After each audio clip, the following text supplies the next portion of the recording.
반갑습니다. 오늘은 내 집 마련이 꿈이신 분들, 그리고 이미 집이 있으시거나 집을 매매할 생각이 있으신 분들이 공통적으로 알고 계셔야 할 주제를 가지고 왔습니다. 바로 세금에 대한 내용입니다. 뭐 그리 썩 즐거운 내용은 아니지만 꼭 알고 계셔야 되는 부분이에요. 열심히 돈을 모아서 집을 사고 그 집을 가지고 있는 동안에도 내야 하고 집을 팔 때까지도 내야 되는 이 세금. 오늘은 부동산 세금에 대해서 준비했습니다. 지금 시작하겠습니다. Let's get it. 내 집 마련의 꿈을 이루신 분들 고생하셨습니다.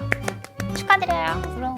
내 집을 가지게 되면 제일 먼저 취득세를 내셔야 됩니다. 취득세란 부동산 등의 자산을 취득한 이에게 부과되는 세금이라고 나와 있는데요. 뭐 차량이나 항공기, 선박 등등 여러 항목이 포함이 되고요. 취득한 사람이 내는 세금입니다. 취득세는 지방세에 해당이 돼요. 내가 돈을 주고 집을 사거나 뭐 분양을 받는다거나 하는 이런 상황에서는 너무 당연하고요. 소유자가 사망 직전에 증여를 했다면 증여세를, 사망 후에 상속을 했다고 하면 상속세를 추가로 내셔야 됩니다. 취득세는 1세대 1주택자 기준으로 취득가액의 1%에서 3%를 내게 돼요.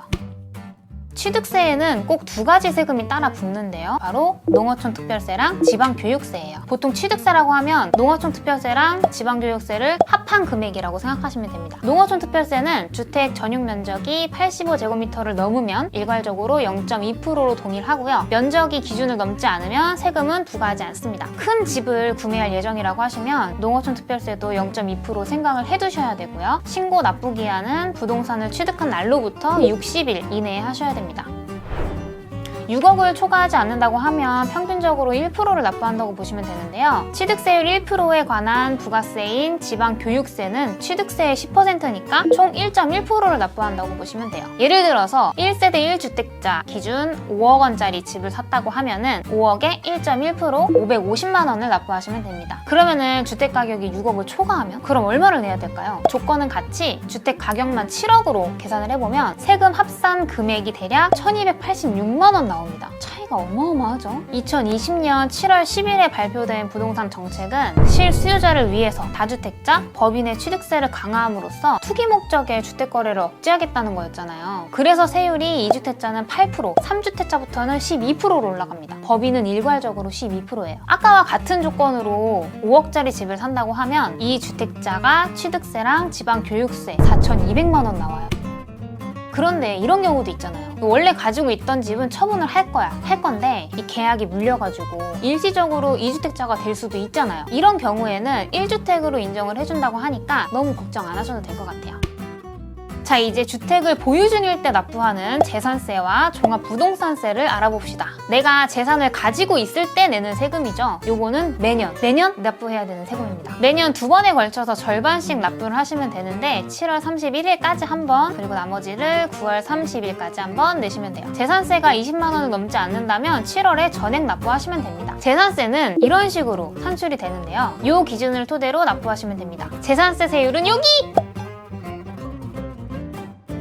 재산세 과세 기준일이 6월 1일이에요. 요것이 매우 중요합니다. Very important. 여러분 꼭 기억하셔야 돼요. 6월 1일입니다. 재산세는 매년 내는 거긴 하지만 내가 이 집을 얼마나 오랫동안 가지고 있었는지는 별로 중요하지 않아요. 6월 1일에 집주인이 누구냐 요거를 보고 결정하는 거예요. 6월 1일에 집주인이 누군지에 따라서 재산세를 낼 수도 있고 안 낼 수도 있습니다. 만약에 내가 6월 1일 전에 5월 31일에 집을 팔아서 잔금도 치르고 등기까지 정리가 싹 됐다면 재산세는 내가 내는 게 아니고 내 집을 사간 사람이 재산세를 내는 거예요. 자, 그럼 반대로 집을 내놨어. 근데 집이 안 팔려. 안 팔리다가 6월 2일에 집이 나갔어요. 세금은 내가 내야겠죠?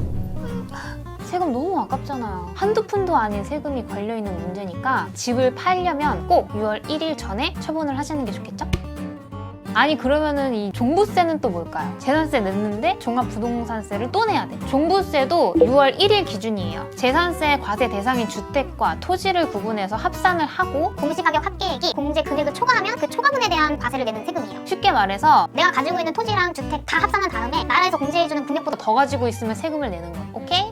1세대 1주택 기준으로 종부세 공제 금액이 9억이었는데 11억으로 올랐어요. 그러니까 내가 가진 집이 11억 원이 넘지 않으면 종부세는 비과세 대상입니다. 안 내도 돼. 그럼 만약에 내가 가진 집이 12억이에요. 근데 공제가 11억까지잖아요. 그럼 그 1억에 대한 세금은 내야겠죠? 추가로 종부세를 내야 되는 상황이시라면 조금 안심하셔도 되는 게 재산세를 내고 종부세를 또 내는 게 아니고 종부세 안에 재산세 항목이 들어가 있어서 내가 냈던 재산세는 차감이 되고 나머지 종부세를 납부하시면 됩니다. 종부세 납부 기한은 12월 15일까지예요. 자, 이제 집을 팔아봅시다. 집을 보내줘 봅니다. 집을 팔 때도 우리는 양도소득세를 내야 돼요. 부동산은 1부터 10까지 다 세금이야 진짜. 제발 그만해.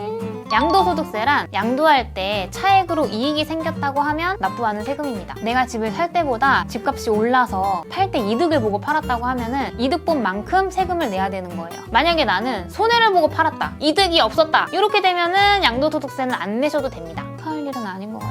내가 집을 보유한 기간이 최소 3년 이상부터 최대 15년까지 이 구간별로 양도세 공제율이 다르고 대상 지역이나 소유주택의 개수에 따라서도 세율이 많이 달라져요. 양도소득세는 면제받을 수 있는 조건이 있는데요. 1가구 1주택자로 2년 이상 보유를 했고 팔 때 당시에 실거래가액이 12억 이하여야 하고 조정 대상 지역이라고 하면은 실거주를 2년 이상 하셨으면 양도세는 면제받을 수 있습니다.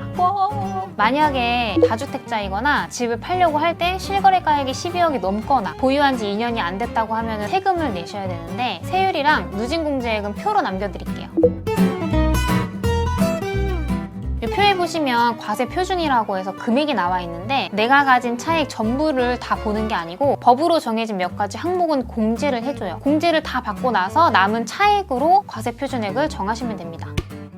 제가 세율이랑 계산법은 알려드렸는데 직접 계산기 가지고 계산하기가 힘들잖아요. 이럴 때 우리는 전문 계산기를 이용하도록 합니다. 편하잖아요. 부동산 계산기를 사용하시면 보다 좀 편하고 빠르게 계산을 하실 수 있어요. 여러 가지 계산기가 있지만 오늘 제가 사용을 한 건 네이버 검색창에 부동산 계산기라고 검색을 하시면 나오니까 여러분들도 편하게 이용해 보시고요. 따로 더보기란에 링크도 걸어놓겠습니다. 직접 계산을 하시고 신고하시는 것도 좋아요. 좋지만 안 그래도 어려운 그 부동산이랑 세금이 또 만났잖아요. 저는 전문 세무사분들을 만나셔서 정리를 해보시는 것도 되게 좋은 방법일 것 같아요. 세금은 조금 낼수록 좋으니까 우리가 체크하지 못한 부분을 전문가님이 도와주시고 또 절세할 수 있는 방법이 있을지도 모르잖아요. 부동산 관련해서 세금 납부하셔야 하는 분들은 꼼꼼히 자금 계획 세워보시고요. 오늘 영상이 유익한 정보였으면 좋겠습니다.